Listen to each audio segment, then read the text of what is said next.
I spend a large part of my working day trying to persuade my students that the fluency that they think they crave, that they think will be the solution to all of their problems, is not really where the answer lies. Instead, I tell students that they should be focusing on fluidity. Now, fluidity and fluency sound quite similar, and they certainly have some things in common, but I want to spend a couple of minutes today talking about my definition of fluidity and why I think it is a multi-element skill that is a little bit more complex than fluency and deserves to have a bit of attention.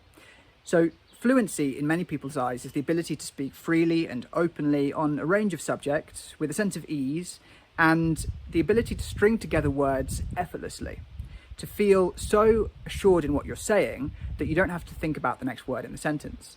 And sure, this is a skill, but it's something which can actually be detrimental to you as well. What I've noticed is that in an age of dwindling attention spans, when it's believed that the average human attention span has decreased from 11 seconds down to 8 seconds in the last 30 years, for obvious reasons, that we are not able to hold somebody's attention for very long, and therefore we need to speak more quickly to get to the end of what we're saying before the person loses interest. And this is a grave mistake to make when it comes to presenting yourself in public. Instead, we need to consider a two-pronged approach.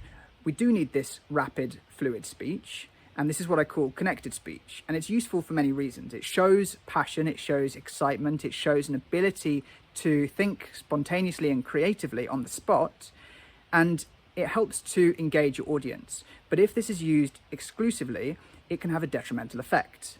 I notice that if I'm watching somebody speak very quickly, within the first 10 seconds, if I have not noticed an alteration in the way that they speak, if I've noticed that they are reeling off words without consideration for me as a listener, I'm not going to continue following what they're saying. And it's out of respect. You need to be able to give your audience the respect that they deserve to have the time to think and process the words you're saying. And this is where considered speech becomes important. Considered speech is the ability to slow down, to pause, to highlight key words in the sentence, and to add gravitas to what it is you're trying to convey. By doing this, you respect the audience's time, you respect the fact that they are conscious, thinking human beings, and that they need to process what you're saying within their own context of experience. When we do this, when we allow the audience to take away the lessons and consider them within their own frame of knowledge, the lessons become far more effective. And therefore, if we really want to share something and to be of service when we're speaking in public, we need to recognize that this considered element of speech is a critical part of the process. The two, however, need to be used side by side. If you use exclusively considered speech, you might start to lose their attention as well, because humans are only human and attention tends to drift. If you use exclusively connected speech and you speak like a machine gun, one word after the next, in a sense of frenzied panic, you're going to lose their attention as well. And so we need to know how to use the two side by side, yin and yang, balanced together. The way we do this is to recognize what the function of each skill serves. We use connected speech to build anticipation, excitement, and to lead up to a crescendo at the highlight of what it is we want to say, just before we get to the really critical information, which we can then slow down with, give a sense of poise and performance when we convey the key information.